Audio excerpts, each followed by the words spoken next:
Selamat pagi jemaat yang dikasihi Tuhan. Ya.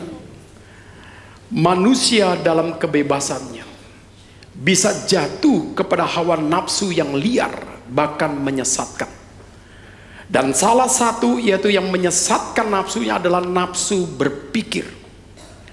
Nafsu mata untuk melihat, nafsu mulut untuk berkata-kata. Jadi di dalam bagian inilah kita mengerti sekali mengapa 2 Petrus 1 ayat 5 dan 7 mengingatkan kepada kita pentingnya iman ditambah dengan kebajikan, iman ditambah dengan pengetahuan, iman ditambah dengan berkaitan dengan penguasaan diri, dan iman perlu ditambah lagi dengan ketekunan, dan ketekunan untuk ditambah lagi untuk menjadi satu nilai kesalehan. Nah, disitulah baru terbentuk bagaimana kita bisa belajar mengasihi orang lain, mengasihi semua orang. Nah, secara keseluruhan ini berbicara tentang 7 langkah bagaimana orang bisa hidup saleh. Jadi orang saleh adalah orang yang berbuah karakter di saat sulit untuk tetap menjadi berkat bagi orang lain. Orang saleh adalah orang yang terus dalam situasi apapun bisa mewakili karakter Kristus dirasakan oleh orang lain. Dan orang rohani adalah orang yang bertingkah laku rohani dalam situasi apapun juga. Dia bisa mewakili Kristus, mau berkat rohani bagi orang di sekitar. Nah, di dalam 2 konteks daripada 2 Petrus inilah kita diingatkan bagaimana iman bertumbuh di dalam penderitaan. Iman bertumbuh dalam situasi yang sulit. Iman yang bertumbuh ketika menghadapi pengajar-pengajar yang sesat. Nah, di dalam konteks inilah kita perlu memikirkan kenapa Miriam bisa dihardik oleh Tuhan. Kenapa Miriam bisa dipukul oleh Tuhan sementara Harun tidak dipukul oleh Tuhan? Karena 2 kakek adik ini memberontak dan menghina daripada Musa ketika Musa mengambil perempuan daripada suku Kus. Mulut bisa menjadi jahat. Itu dicatat dalam Bilangan 12 ayat 1 dengan 2. Dan mulut bisa menjadi sesuatu mengandung dosa ketika mengandung penghinaan, mengandung pemberontakan kepada Tuhan. Dengan pikiran kita bisa mengkritik orang. Dengan pikiran kita bisa menganalisa orang. Dengan mulut kita bisa membicarakan orang. Dengan nilai emosi kita bisa mencaci maki orang. Maka Miriam dengan Harun mendapatkan satu teguran daripada Tuhan. Dan Miriam mendapatkan hukuman daripada Tuhan. Kenapa? Karena kasusnya dia tidak setuju jika Musa mengambil perempuan daripada suku Kus. Tapi yang dipersalahkan Tuhan. Nah, di dalam bagian inilah saudara kita bisa melihat setiap manusia punya standar cara berpikir. Manusia punya standar cara menilai sesuatu. Dan manusia punya nilai standar apa yang akan dilakukan untuk hari depan. Tapi jikalau segala sesuatu dimutlakkan standar itu dan tidak melihat bahwa Tuhan pun tidak marah akan dengan perempuan Kus itu. Mungkin perempuan Kus itu adalah Zipora. Nah, di dalam bagian ini maka saudara kita bisa melihat betapa pentingnya setiap kita memiliki penguasaan diri. Untuk kita bisa dilihat kita orang dewasa dalam iman. Dewasa dalam cara berpikir, dewasa dalam nilai emosi, dewasa dalam nilai tindak. Tapi pertanyaannya, apakah penguasaan diri itu mudah untuk dibentuk? Jawabannya, tidak mudah. Dan dari mana kekuatan penguasaan diri itu terbentuk? Bisakah penguasaan diri itu kekuatannya karena unsur takut? Bisa. Tapi apakah itu sejati? Jawabannya tidak. Dan pertanyaan kita lagi, mengapa penguasaan diri itu sangat penting sekali berkaitan dengan hidup kita berkenan di hadapan Tuhan? Nah, di dalam bagian inilah kita akan membahas penguasaan diri, sumber kekuatannya adalah iman, bukan ketakutan. Ada orang tidak mau lagi makan babi, tidak mau lagi makan bebek, tidak mau lagi makan ayam. Kenapa? Karena itu sumber-sumber kolesterol. Dia punya penguasaan diri, tapi bukan karena iman, karena ketakutan. Tidak mau lagi banyak makanannya mengandung gula dan karbohidrat, seolah-olah punya penguasaan diri. Kenapa? Ketakutan penyakit daripada gulanya itu makin parah. Jadi ketakutan bisa menimbulkan penguasaan diri, bisa. Tapi indahkah itu semua? Tidak. Kenapa tidak indah? Karena itu bersentral untuk diri. Alkitab dengan jelas berkata, pada waktu kita takut, bukan berkaitan dengan diri, takutlah kepada Tuhan yang bisa menghukum kita. Takutlah kepada Tuhan sebagai sumber yang sudah menyelamatkan kita. Jadi di dalam bagian ini saudara, penguasaan diri yang paling indah pada waktu iman memimpin seluruh penguasaan diri itu. Jadi ketika iman memimpin penguasaan diri, maka kita akan bisa memiliki penguasaan diri untuk pikiran, kita memiliki penguasaan diri untuk mulut, kita memiliki penguasaan diri untuk kekuatan mata. Dan di dalam keparsialan ketakutan, manusia kadang-kadang bisa menjadi budak kecemasan, budak kepanikan, budak yang akhirnya membuat dia bisa mengalami banyak hal traumatik. Tetapi bagaimana iman membuat kita terlepas daripada hal perbudakan, sehingga kita menikmati segala sesuatu di dalam sukacita dan menikmati segala sesuatu dalam kebahagiaan, karena ini anugerah Tuhan. Jadi apa artinya ketika iman adalah kekuatan penguasaan diri? Artinya saudara, ketika kita taat baca firman, ketika kita mau dipenuhi oleh firman, ketika kita mempercayakan pikiran kita, perasaan kita, tindakan kita disesuaikan dengan kebenaran firman Tuhan, disitulah imanmu akan terus bertumbuh. Jadi jikalau anak Tuhan bisa perang kata-kata, jikalau anak Tuhan bisa perang emosi, jikalau anak Tuhan bisa perang dalam satu sikap, jikalau anak Tuhan bisa perang dalam satu nilai yang membuat menjadi batu sandungan, itu menunjukkan orang itu tidak punya iman. Iman membuat kita memiliki penguasaan diri, sehingga bukan emosi yang mengontrol pikiran kita, bukan pikiran juga yang mengontrol seluruh tindakan kita, tapi imanlah yang mengontrol daripada pikiran, emosi, dan tindakan. Dan di dalam perjanjian lama kita bisa melihat Simson, orang yang dikaruniakan kekuatan begitu luar biasa daripada Tuhan, tapi karena dia tidak punya iman, akhirnya Simson jatuh kepada hal hawa nafsu yang liar, jatuh dalam ambisi kepuasan yang tidak suci di hadapan Tuhan. Dan intinya Simson tidak punya penguasaan diri. Jadi disitulah kita bisa melihat saudara, betapa pentingnya setiap kita harus sadar dosa menghancurkan self control kita. Dan mungkinkah dosa ini juga masih melekat dalam kehidupan kita? Jawabannya, kuasa dosa sudah dihancurkan oleh Yesus Kristus. Tapi benih dosa, pengaruh dosa masih ada dalam cara berpikir kita, dalam cara mindset kita, dalam cara nilai emosi kita, dalam cara nilai tindakan kita. Alkitab mencatat ada 3 macam nafsu. Nafsu yang pertama disebut nafsu pikiran, curiosity, perasaan ingin tahu, perasaan untuk bisa memiliki cara berpikir tertentu. Itulah kekuatan manusia, karena kita adalah makhluk yang berpikir, maka apapun bisa dipikirkan, tapi apapun bisa diloskan, tidak dipikirkan. Tapi ketika kita tertanam satu curiosity, perasaan ingin tahu, mungkinkah perasaan ingin tahu itu positif? Mungkin. Mungkinkah perasaan ingin tahu itu menjadi hal yang negatif? Mungkin. Mungkinkah menginginkan sesuatu knowledge yang berkembang itu positif? Mungkin. Mungkinkah ingin memiliki satu knowledge itu negatif? Mungkin kalau untuk kesombongan. Manusia makhluk berpikir. Jikalau curiosity itu dikaitkan dengan fenomenal alam, dia mau mengerti kenapa angin bisa berhembus seperti ini, Kenapa setiap pada pulau pasti ombak itu mengarah kepada pulau? Dia pikirkan. Kalau semua hal yang dia bisa pikirkan, dia bisa membuat dia punya curiosity yang positif.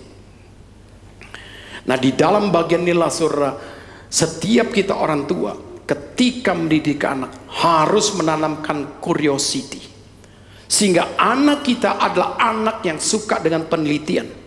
Anak yang suka untuk mengetahui pengetahuan bukan sisi luar saja, tapi kedalamannya. Sehingga pada waktu anak kuat dalam belajar kedalaman, dia akan munculkan keluasan itu gampang. Tapi kalau orang tua mengajarkannya praktis, pragmatis, sisi luar saja, akhirnya ditanya tentang fisika, kedalamannya tidak mengerti. Ditanya tentang matematika, kedalamannya tidak mengerti. Ditanya ilmu ekonomi, kedalamannya tidak mengerti. Ditanya ilmu hukum, kedalamannya tidak mengerti. Kenapa? Karena hanya menangkap yang praktis dan pragmatis. Pinter sisi luar, tapi membangun kedalaman akar kemengapaan itu tidak kuat. Nah, di sini maka saudara hati-hati. Anak sekarang mudah sekali, orang tua sekarang mudah sekali terjebak dengan dosa pikiran. Yaitu apa? Perasaan ingin tahu. Kenapa? Karena sosial media gampang memberitahu itu semua. Sekarang kita mau pergi kemana? Perlukah bawa kompas? Kita mau pergi ke hutan, butuhkah kita pakai kompas? Kita pergi ke gunung, kalau butuhkah bawa kompas? Tidak perlu. Kenapa, saudara? Semua sudah ada kadang-kadang di HP, di program. Berapa kali kita pergi ke gunung, nggak perlu lagi kita bawa satu program tertentu, laptop yang sudah di-download program. HP kita di program download pun sudah di-download. Kita melihat bintang dalam paduannya itu semua bisa kelihatan sky-nya. Ya. Jadi teknologi bisa baik karena menolong kita mengagumi ciptaan Tuhan. Tapi teknologi bisa menjadi racun iman kita pada waktu semuanya untuk memuaskan keinginan pikiran kita yang tidak suci. Nah, di dalam bagian inilah jelas sekali penguasaan diri itu sangat penting. Untuk apa? Untuk bisa menguduskan pikiran kita. John Owen dalam bukunya Cara Berpikir Rohani, dimulai dengan sesuatu cerita, dimulai dengan satu nilai makna bahwa pikiran kita yang sudah ditebus oleh Kristus itu adalah menjadi agen perubahan, bukan agen pemuasan diri kita. Maka James Sire dalam bukunya Bagaimana Semesta Berpikir, dia mengingatkan panggilan orang Kristen adalah panggilan dalam nilai intelektualitas. Mungkin kalimat James Sire ini membuat kita bisa setuju atau tidak setuju, tapi saya setuju. Kenapa? Ingat, kita bersaksi melalui kekuatan kita berpikir, sehingga orang lain diskusi dengan kita, berkomunitas dengan kita, mereka melihat Kristus. Bukan kita pakai kekuatan berpikir kita untuk menunjukkan aku orang yang hebat, aku lebih pintar daripada kamu, saya lebih sukses daripada kamu. Jatuh kepada dosa kesombongan.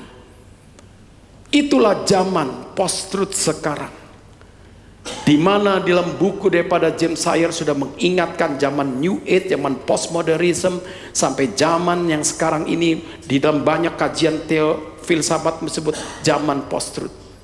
Zaman yang orang menyombongkan cara berpikir tanpa pondasi, menyombongkan cara berpikir tanpa satu nilai mengandung damai, sukacita, dan kebenaran. Itu disebut Pak Cip zaman foolish. Nah, di dalam bagian inilah, saudara, maka kenapa Paulus berkata dalam 2 Korintus 10 ayat 5b, kami mematahkan setiap siasat orang, merubuhkannya, kami menawan segala pikiran dan menaklukkannya kepada Kristus. Karena banyak orang berdosa, tidak bertobat karena pikirannya belum dirubuhkan, dipatahkan, dan ditawan, dan ditaklukkan di bawah Kristus. Dan yang paling sulit diubah daripada manusia, yaitu apa? Pikiran. Kenapa susah diubah? Karena pikiran tidak kelihatan, tapi punya kekuatan dalam membangun pondasi. Pikiran tidak kelihatan, tapi punya kekuatan membangun support system, daripada paradigma seseorang. Tapi dalam kuasa firman, pikiran seperti ini pun bisa ditaklukkan di bawah Kristus. Nah, di dalam bagian inilah saudara, kita semua orang tua, kita semua yang hadir di tempat ini harus hati-hati. Setan menjatuhkan kita dimulai dari pikiran. Adam dan Hawa dijatuhkan dari mulai pikiran. Simson dijatuhkan dari mulai pikiran. Daud dengan Batseba dijatuhkan dari mulai pikiran. Maka reform menganggap pikiran itu penting. Maka di dalam perspektif teologi reform, tidak pernah iman membuang pentingnya pikiran. Justru iman mendorong kita untuk terus punya satu kekuatan berpikir. Tapi bagaimana berpikir bagi Tuhan dan berpikir untuk selaras dengan sinkron dengan pikiran Tuhan. Nah, di dalam bagian inilah saudara, mengapa Petrus mengingatkan kepada kita, iman perlu ditambah dengan virtu kebajikan. Kenapa iman perlu ditambah dengan pengetahuan? Kenapa iman perlu ditambah dengan penguasaan diri? Dan kenapa perlu ditambah dengan ketekunan? Dan kenapa perlu ditambah lagi dengan kesalehan? Disitulah menjelaskan kepada kita 7 langkah orang saleh. Ternyata prosesnya itu panjang. Dan melalui kesalehan inilah hidup kita sedang menyaksikan Kristus, di mana kita harus berbuah karakter untuk orang di sekitar kita. Dan salah satu yang paling sulit adalah penguasaan diri. Dan saya ingin katakan, apa yang dunia tidak bisa kerjakan? Memunculkan buah roh, karakter rohani ini. HP bisa mengingatkan kepada kita kapan bangun. Bahkan HP bisa mengingatkan kita ada teman-teman kita yang ulang tahun hari ini, agenda kita. Tetapi semua teknologi bisakah membuat kita memiliki penguasaan diri? Tidak. Imanlah yang bisa. Yang kedua, nafsu mata. Nafsu mata ingin memiliki. Nafsu mata ingin merasakan. Nafsu mata ingin punya satu pengalaman secara pribadi. Entah itu dari promosi yang kita lihat, daripada film, dari barang-barang yang kita lihat di dalam dunia sosmed, dunia mall dan segala sesuatu. Dan omongan-omongan yang menunjukkan satu nafsu mata kita. Yesus berkata kepada laki-laki, "Hai engkau laki-laki, jikalau engkau melihat perempuan dan engkau menginginkan perempuan itu, maka engkau sudah berzina." Ya. Berapa hari lalu saya ada di Pelabuhan Rinjani, baru turun dari puncak Anjani. Setelah baru turun dari puncak Anjani, kita di situ kan melihat bagaimana orang-orang yang sampai puncak itu, ribuan orang. Ada turis dari Vietnam, dari Singapura, dari Hong Kong, dari Amerika, dari Argentina, dari Swiss, banyak. Terus mereka-mereka yang baru turun itu ya, perempuan beberapa, dengan seenak-enaknya jalan-jalan di tenda, cuman pakai BH, pakai celana, jalan-jalan di antara tenda-tenda begini. Terus kita anak laki-laki nyelok. Kalau mata kita nggak kudus, mereka lagi lewat. Wah, baru turun gunung ini, capek ini. Ternyata dapat penghiburan double. Penghiburan di atas, penghiburan di bawah. Mata merusak otak. Nah, di dalam bagian itulah saudara, kenapa kita tidak melihat itu sebagai sesuatu yang berpikir pornografi? Karena otak kita nggak ada melihat itu berkaitan dengan nafsu. Bayangkan kalau anak-anak kecil, bayangkan orang-orang yang belum dewasa dalam Tuhan, melihat pemandangan-pemandangan seperti itu, menginginkan langsung kena dosa zina. Bayangkan kalau kita ke mall, kita buka terus, wah jam ini bagus ya, wah pakaian ini bagus ya, oh celana ini bagus ya, oh perhiasan ini bagus ya, lihat terus tergoda. Saya tanya, bisa beli online gak nanti? Yang nggak butuh pun engkau bisa beli. Kenapa? Unsur keinginan. Nonton film sekali, nonton lagi, nonton lagi, nonton lagi, nonton lagi, nonton lagi. Maka sekarang dibilang adiktif modern zaman generasi strawberry. Itu apa? Mata terikat dengan screen. Anak sekarang kalau nggak pegang screen gelisah. Orang tua kalau tidak pegang HP atau tidak nonton YouTube dan nonton film yang lain gelisah. Seolah-olah hidup ini terikat dengan screen, dengan macam-macam model. Nah, disinilah kita diingatkan, saudara. Mata adalah pelita tubuh. Jika matamu baik, teranglah seluruh tubuhmu. Jika matamu jahat, gelaplah seluruh tubuhmu. Jadi jika terang yang ada padamu gelap, betapa gelap kegelapan itu. Matius 6 ayat 22 sampai 23. Ini berarti mengingatkan kepada kita, saudara, mata rohani kita pun bisa rusak.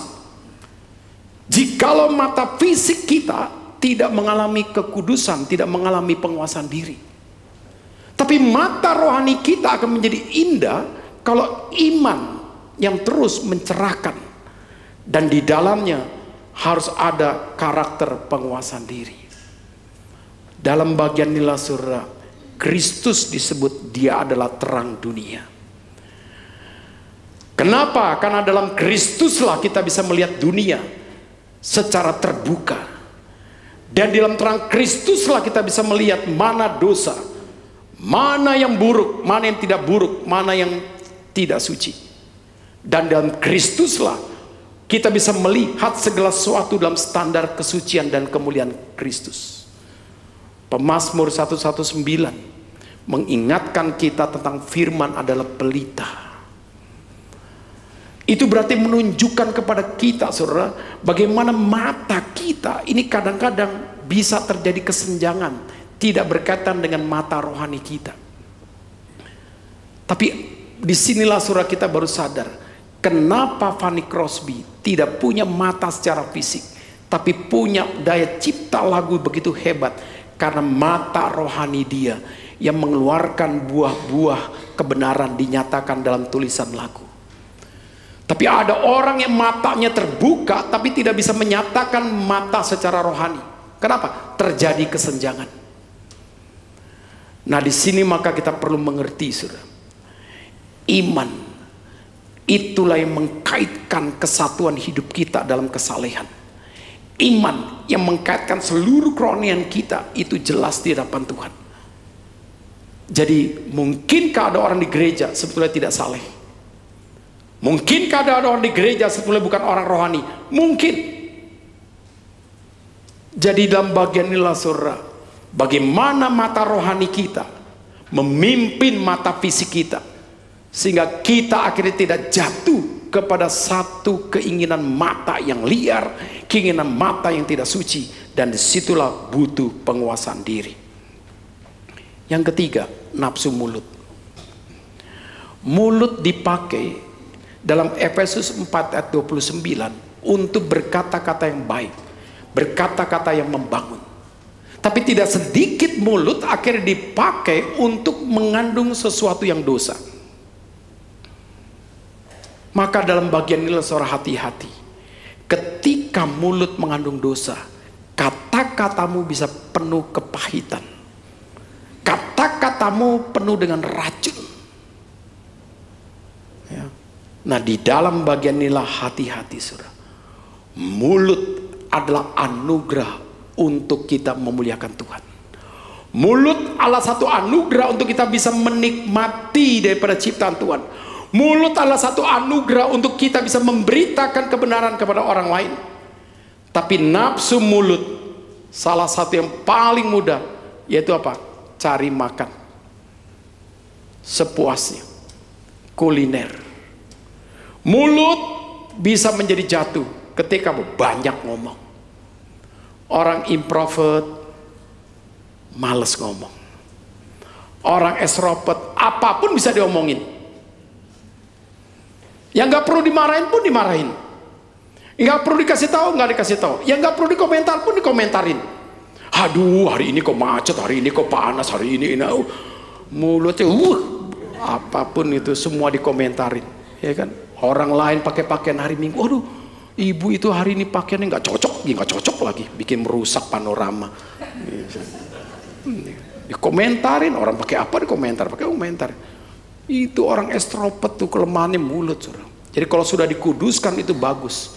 Kenapa? Akhirnya memberitakan Injil, memberitakan kebenaran. Tapi kalau mulut itu belum bertobat, ibarat sirine jalan terus itu, ya kan? Kalau kita punya teman dia pasti kuping kita capek, mau disumpel terus. Ya. Sementara ada orang introvert, nggak mau ngomong. Ya. Nah, tetapi saudara, disitulah kita harus melihat kelebihan kekurangan. Ya, orang yang malas ngomong coba diajak. Kalau kamu ngomong dong yang mengandung kebenaran, ngomong dong yang mengandung damai, ngomong dong mengandung sukacita. Jangan diem. Gitu. Nah, jadi saudara, di dalam bagian inilah Amsal 21 ayat 23 mengatakan, siapa memelihara mulut dan lidahnya, memelihara diri dari kesukaran. Apa artinya? Milikilah penguasaan diri untuk mulut. Yakobus 3 ayat 5 sampai 6. Demikian juga lidah, walaupun suatu anggota kecil pada tubuh, namun dapat memegahkan perkara-perkara besar. Jadi mulut ini provokator. Mulut bikin heboh sekampung. Bisa. Lihatlah betapapun kecil api ia dapat membakar hutan yang besar. Lidah pun adalah api. Dari bukan masalah, karena apa? Karena lidah jadi dianggap masalah, orang tersulut semuanya. Ia merupakan suatu dunia kejahatan dan mengambil tempat di antara anggota atau tubuh kita sebagai sesuatu yang dapat menodai seluruh tubuh dan menyalakan roda kehidupan kita, sedang ia sendiri nyalakan oleh api neraka. Coba lihat, Yakobus bilang begini, lidah itu seperti dinyalakan oleh api neraka. Mungkin Yakobus pernah merasakan betapa jahatnya mulut itu, saudara. Jadi biang isu. Betapa jahatnya Miriam mengata-ngatai Musa dengan mulut, sampai tidak menghargai Tuhan yang mengangkat Musa sebagai hamba Tuhan, dan sampai berkata, memang engkau saja yang bisa menerima firman, bukankah saya juga bisa menerima firman? Saat itulah saudara, kita baru sadar, saudara, bagaimana seseorang dilihat dewasa ketika dia memiliki self control secara menyeluruh, nafsu pikiran, nafsu mata, dan nafsu mulut. Karena itulah saudara, lidah, kata Yakobus, ini harus dikontrol. Dan lidah ini harus dikembalikan untuk memuji dan memuliakan Tuhan. Dan manusia bisa terluka karena kata-kata. Manusia bisa terbangun juga bisa melalui kata-kata, dan manusia bisa juga mengalami kesembuhan melalui kata-kata ketika kata-kata itu mengandung firman. Tapi kalau kata-kata itu tidak mengandung firman, mengandung penghinaan dan lain, itu sangat menghancurkan. Ya, jadi di dalam kita hidup, saudara, kita harus bisa mengerti, anak kita salah satu mengalami kehancuran mental. Salah satunya karena apa? Mendengar kata-kata kemarahan orang tua. Efesus mengatakan, hati-hati hai ke orang tua. Pada waktu kamu marah mengandung dosa, yaitu kata-kata yang kau keluarkan langsung tergores atau sampai mendiskreditkan anakmu, sampai dia punya satu dendam. Saat itulah kata-kata kita sudah keluar jalur daripada kata-kata yang mengandung kebenaran, sukacita, dan damai. Saat itulah engkau orang tua berdosa. Demikian pun dengan anak. Kadang-kadang kata-kata bisa melukai orang tua. Bagaimana kita tahu sekarang banyak anak-anak yang tidak dapat harta daripada orang tua pun mau dimasukin penjara. Dan tidak sedikit anak-anak bisa mendiskreditkan orang tua. Disinilah kebahayaan, saudara. Jikalau anak-anak itu tidak takut akan Tuhan, dia tidak mencari hati yang bersyukur, dia mencari hati yang penuh dengan tahu tuntutan. Maka anak harus dimenangkan bagi Tuhan. Orang tua harus juga hidup dalam Tuhan. Maka nafsu mulut itu harus dikontrol. Makan juga harus dikontrol. Ya, siapa di sini suka babi? Saya suka babi, terus terang. Tapi saya tidak bisa makan babi banyak. Ya, saya makan babi sate itu paling kuat paling 3, 4. Ya, kenapa? Saya bukan suka kuantitasnya, saya suka kualitasnya. Jadi kalau ada orang bakar babi pun saya udah puas saya, gitu. Kenapa? Dapat kualitas hidung aja udah puas. Gitu. Ya, makan sedikit rasa babi saya sudah puas. Jadi saya bukan mengejar kuantitas, saya mengejar kualitasnya. Gitu. Tapi ada orang kebalik, kualitas menentukan kuantitas. Ya, coba kalau makan dengan orang Manado. Ya, kalau kita disambut tamu yang dianggap penting, potong babi 1 ekor, terus kita tanya 5 kilo, 7 kilo, bukan, itu babi baby. Ini yang dipotong yang 30-40 kilo, terus kita disuruh masak semua, disuruh makan semua dari buntut sampai kepala, semua disajikan kepada kita. Yang terakhir dimakan adalah kepala. Bayangkan, saudara. Makanya kalau dokter penyakit dalam itu, prakteklah di Manado, pasti kamu banyak laku. Ya. Nah, tetapi saudara, apapun baik punya nilai kecukupan. Apapun berguna punya nilai kecukupan. Kalau semua tidak punya nilai kecukupan dan penguasaan diri, bisa menjadi tidak baik. Ya. Jadi ini penting. Oke, pertanyaannya, bagaimana supaya saya memiliki penguasaan diri, Pak Tumpal? 1 Korintus 9 ayat 24-27 mengajarkan kepada kita ternyata penguasaan diri itu bukan sesuatu yang dengan sendirinya itu bisa timbul. Selain kita membaca firman, selain kita taat, tubuh harus dilatih dengan tekun dan teratur. Saya ulangi, tubuh perlu dilatih dengan tekun dan teratur. Untuk apa? Menghasilkan komitmen, menghasilkan kepekaan hati nurani. Jadi bukan karena unsur takut, tapi unsur bagaimana kita mengerti tubuh ini adalah bait Allah. Hidup kita harus mewakili Kristus, hidup kita harus bersaksi bagi Kristus. Maka kita tidak mau jikalau hidup kita gagal memuliakan Tuhan. Jadi perlu adanya latihan dengan tekun dan teratur.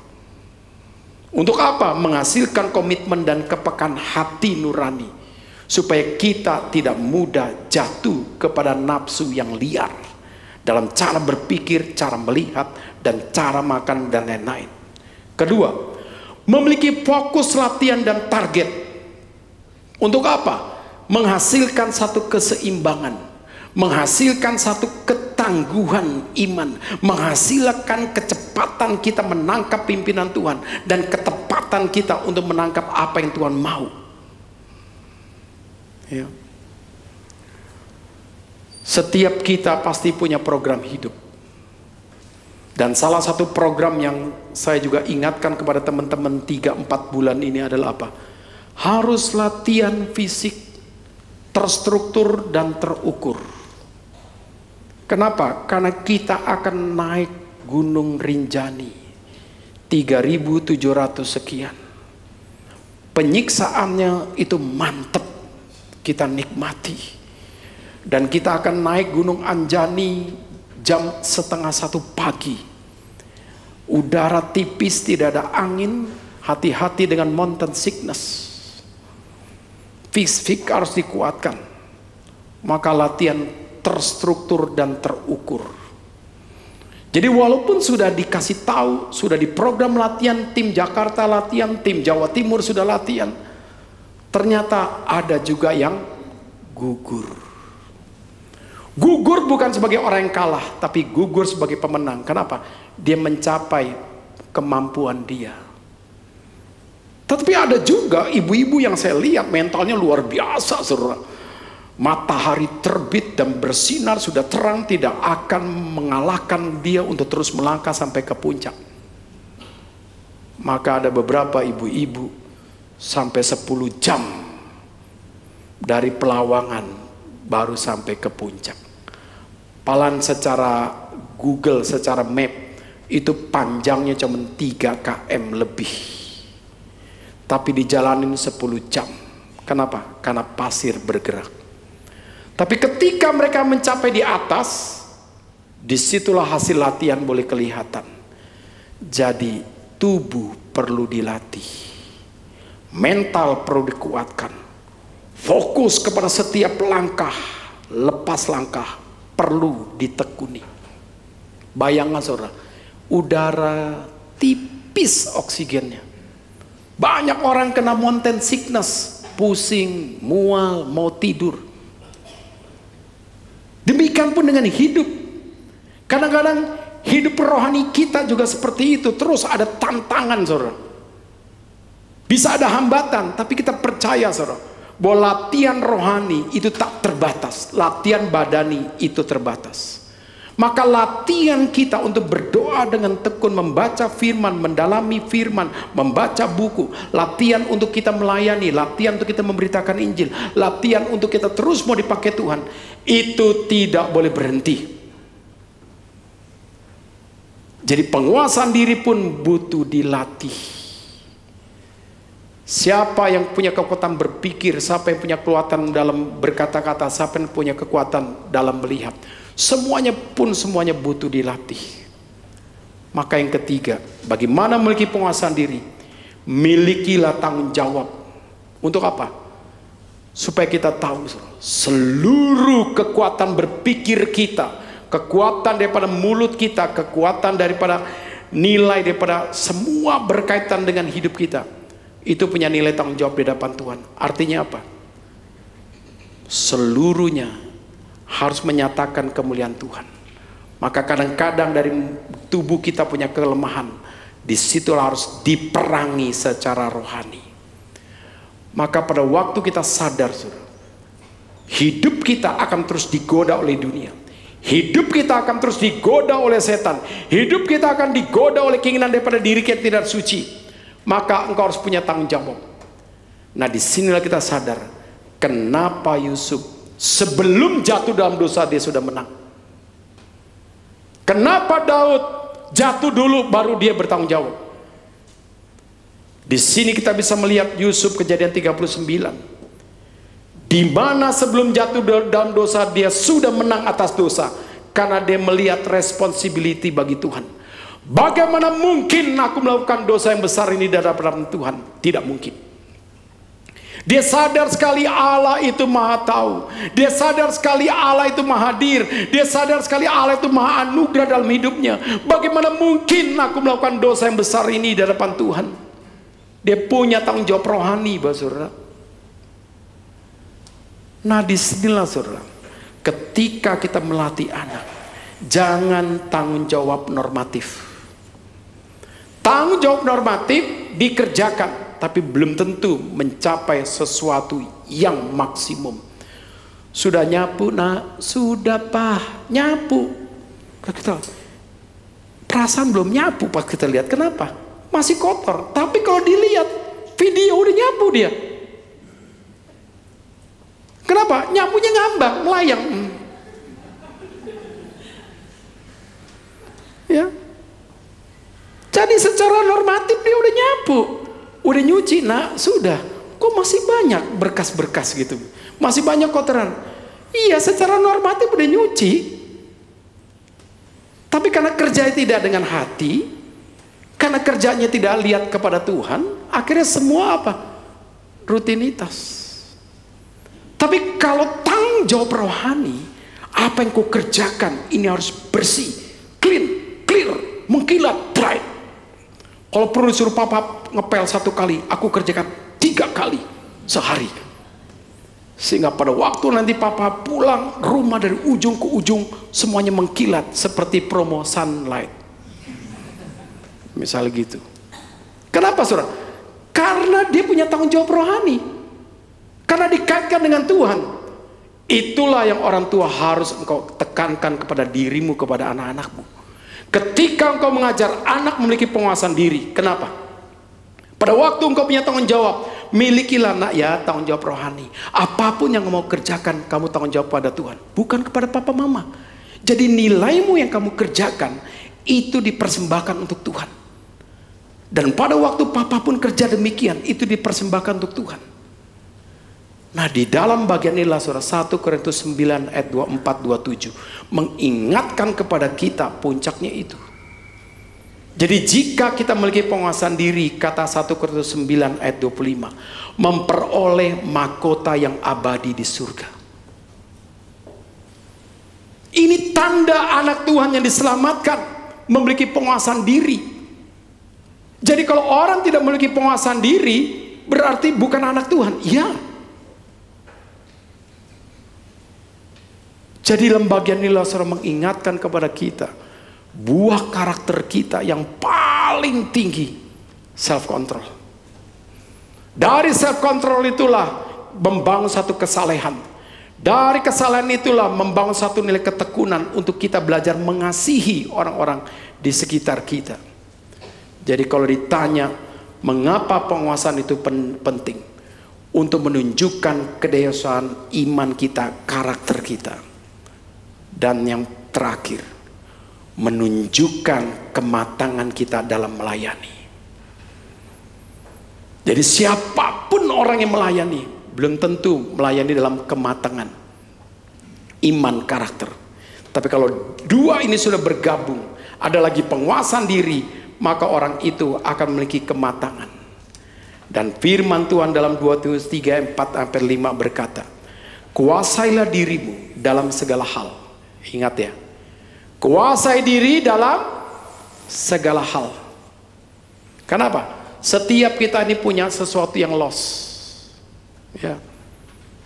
Saya kalau lagi musim duren, itu bagi saya, itu masa saya lepas diri. Tema saya setiap hari saya bisa makan durian. Kenapa? Karena saya beli durian, setelah itu saya taruh di kulkas. Dan saya makan. Dan buah cicipan yang paling indah kalau setelah makan itu adalah durian. Itu bagi saya. Jadi anak saya mengingatkan saya, istri saya mengingatkan, kalau musim durian tiba, itulah papa akhirnya bergembira. Pasti di kulkas pasti ada durian. Waktu kemarin saya tanya di Lombok, saya tanya porter, wah pohon durian, saya bilang, mahalkah di sini pohon durian? Enggak pak, murah. Kalau bapak datang bulan Maret sampai bulan April, pohon durian di sini pak, buah yang matang yang besar 10.000. Ya. Jangan gara-gara 10.000 akhirnya kita pergi ke Lombok begitu. Celaka, boros uang, diperbudak oleh nafsu. Nah di sini ya saudara, ada orang tidur kebablasan. Saya tidur 4 jam bisa pulas. Ada orang yang tidur harus 8 jam. Ya. Kenapa? Ya itu, setiap kita itu punya nafsu masing-masing. Bisa loss of control masing-masing. Maka di sini katakan, kuasailah dirimu dalam segala hal. Sabarlah menderita, lakukanlah pekerjaan pemberitaan Injil, dan tunaikanlah tugas pelayananmu. Jadi kenapa penguasaan diri penting? Supaya hidup kita di dalam situasi yang sulit pun bisa menyaksikan Tuhan, dan plus bisa tetap produktif memuliakan Tuhan melalui pelayanan pemberitaan Injil. Jadi disitulah kunci kenapa seseorang bisa konsisten pelayanan, kenapa seorang bisa konsisten terus berbuah bagi Tuhan.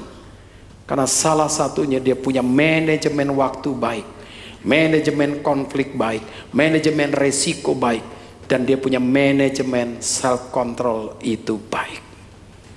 Sehingga semua bisa diatur dengan sesuatu yang baik.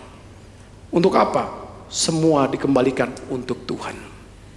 Biarlah firman Tuhan hari ini mengingatkan kepada kita, kembali bangunlah penguasaan diri yang total bagi Tuhan. Dan hancurkanlah nafsu daripada pikiranmu yang liar. Nafsu daripada mata yang tidak kudus, nafsu mulut yang tidak baik.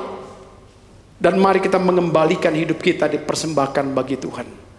Dan mari kita semuanya bangkit berdiri.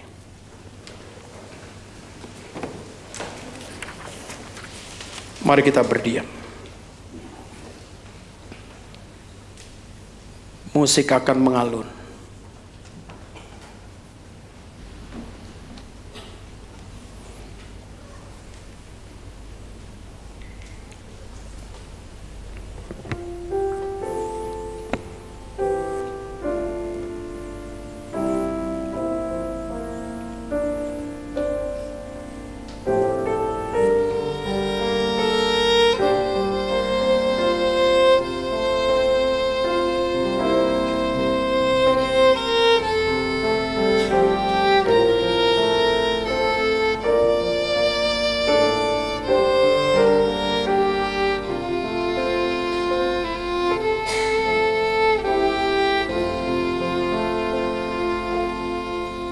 Kita berdoa. Ya Bapa, Engkau melihat siapakah kami di hadapan-Mu. Ya Bapa, Engkau melihat kedalaman daripada hati kami. Sekali lagi Tuhan, beri kepada kami komitmen untuk kami kembali membangun komitmen memiliki penguasaan diri yang total untuk Engkau. Sehingga kami tidak boleh memboroskan diri dalam cara berpikir kami, cara nilai apa yang kami lihat dalam cara mulut kami, sehingga kami banyak memboroskan hidup tanpa makna dalam Engkau. Kami merindukan kami memiliki penguasaan diri untuk kami menjadi orang Kristen yang siap bersaksi, menjadi orang Kristen yang siap berbuah bagi Engkau. Terima kasih Tuhan untuk firman hari ini. Biarlah Engkau tanamkan di dalam hati kami untuk kami selalu hidup bagi Engkau. Dalam nama Tuhan Yesus Kristus, Tuhan dan Juru Selamat kami hidup, kami berdoa. Amin